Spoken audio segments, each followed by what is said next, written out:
Jimmy Carter finishes his Saturday night dinner, salmon and broccoli casserole on a paper plate, flashes his famous toothy grin and calls playfully to his wife of 72 years, Rosalynn, "Come on, kid."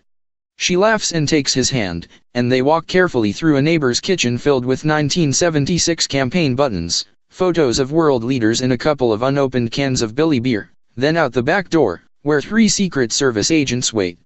They do this just about every weekend in this tiny town where they were born, he almost 94 years ago, she almost 91. Dinner at their friend Jill Stuckey's house, with plastic solo cups of ice water and 1 glass each of bargain brand Chardonnay, then the half-mile walk home to the ranch house they built in 1961. On this South Georgia summer evening, still close to 90 degrees, they dab their faces with a little plastic bottle of no gnats to repel the swirling clouds of tiny bugs.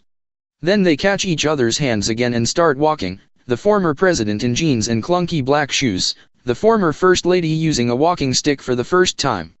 The 39th president of the United States lives modestly, a sharp contrast to his successors, who have left the White House to embrace power of another kind, wealth.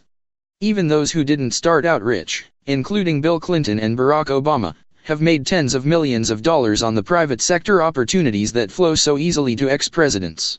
When Carter left the White House after one tumultuous term, trounced by Ronald Reagan in the 1980 election, he returned to Plains, a speck of peanut and cotton farmland that to this day has a poverty rate of nearly 40%. The Democratic former president decided not to join corporate boards or give speeches for big money because, he says, he didn't want to capitalize financially on being in the White House. Presidential historian Michael Beschloss said that Gerald Ford, Carter's predecessor and close friend, was the first to fully take advantage of those high-paid post-presidential opportunities, but that Carter did the opposite. Since Ford, other former presidents, and sometimes their spouses, routinely earn hundreds of thousands of dollars on speeches.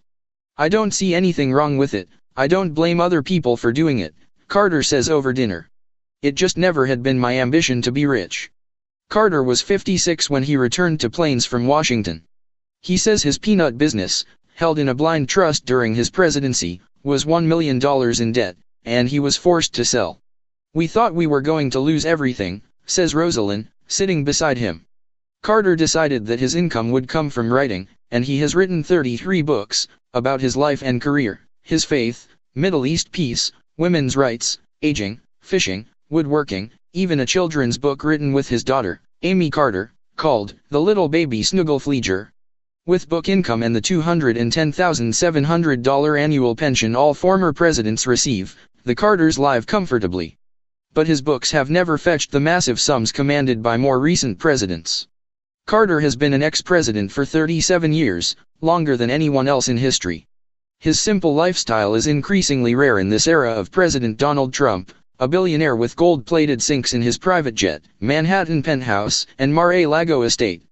Carter is the only president in the modern era to return full-time to the home he lived in before he entered politics, a 2-bedroom ranch house assessed at $167,000, less than the value of the armored Secret Service vehicles parked outside.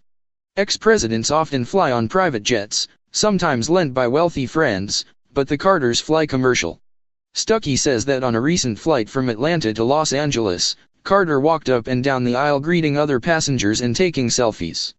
"He doesn't like big shots, and he doesn't think he's a big shot," said Gerald Rafshoon, who was Carter's White House communications director. Carter costs U.S. taxpayers less than any other ex-president, according to the General Services Administration, with a total bill for him in the current fiscal year of $456,000, covering pensions, an office, staff and other expenses.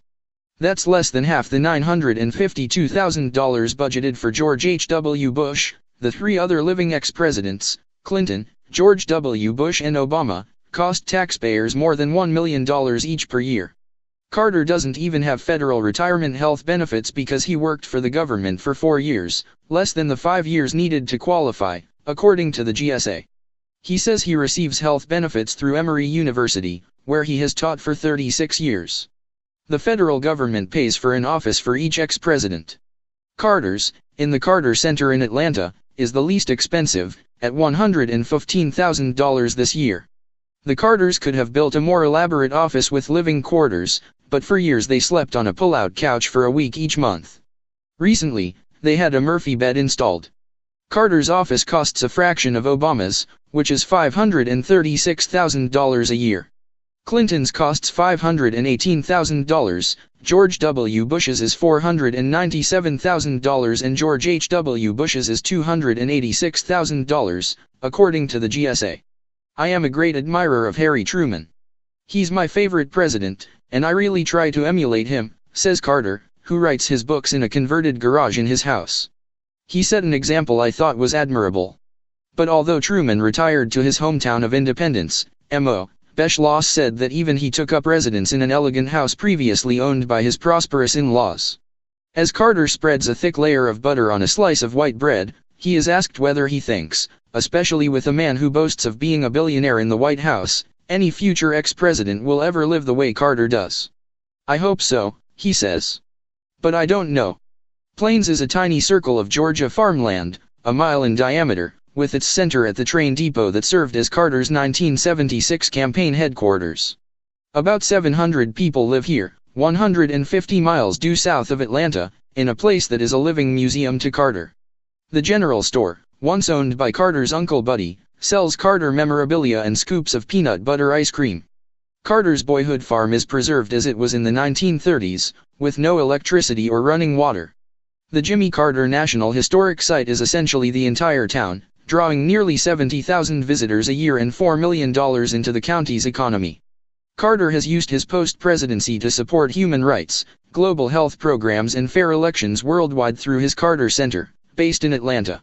He has helped renovate 4,300 homes in 14 countries for Habitat for Humanity, and with his own hammer and tool belt, he will be working on homes for low-income people in Indiana later this month. But it is Plains that defines him. After dinner, the Carters step out of Stuckey's driveway, with two Secret Service agents walking close behind. Carter's gait is a little unsteady these days, 3 years after a diagnosis of melanoma on his liver and brain. At a 2015 news conference to announce his illness, he seemed to be bidding a stoic farewell, saying he was perfectly at ease with whatever comes. But now, after radiation and chemotherapy, Carter says he is cancer-free. In October, he will become the second president ever to reach 94. George H. W. Bush turned 94 in June. These days, Carter is sharp, funny, and reflective.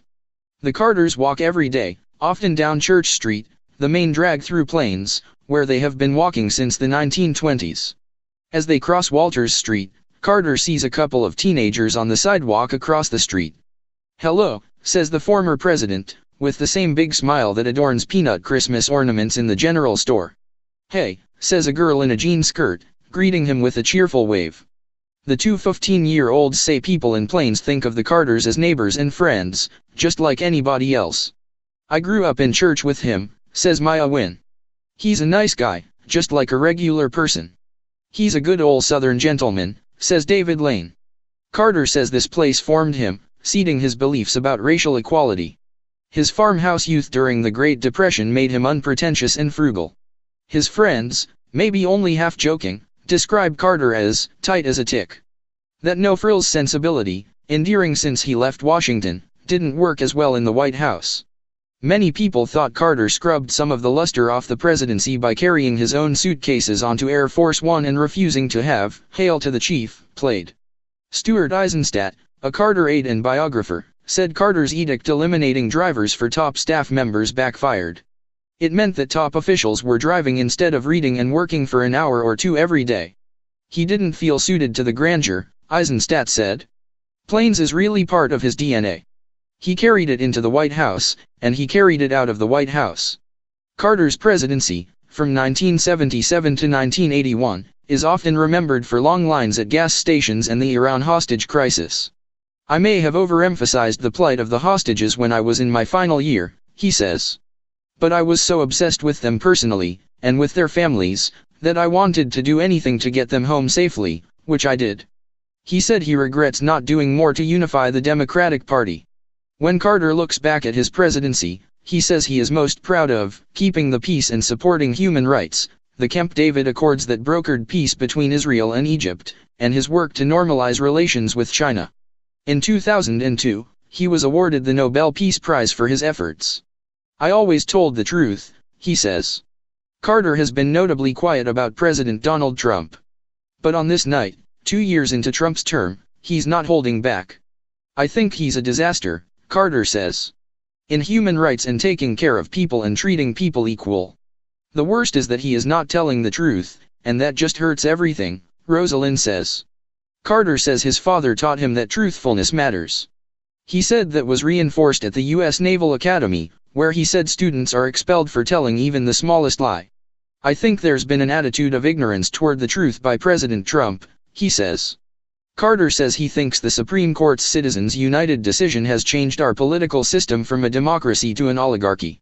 Money is now preeminent. I mean, it's just gone to hell now. He says he believes that the nation's ethical and moral values are still intact and that Americans eventually will return to what's right and what's wrong, and what's decent and what's indecent, and what's truthful and what's lies. But, he says, I doubt if it happens in my lifetime. On Church Street, Carter points out the mayor's house with his left hand while he holds Rosalynn's with his right. My mother and father lived in that brick one, he says, gesturing toward a small house across the street. We use it as an office now.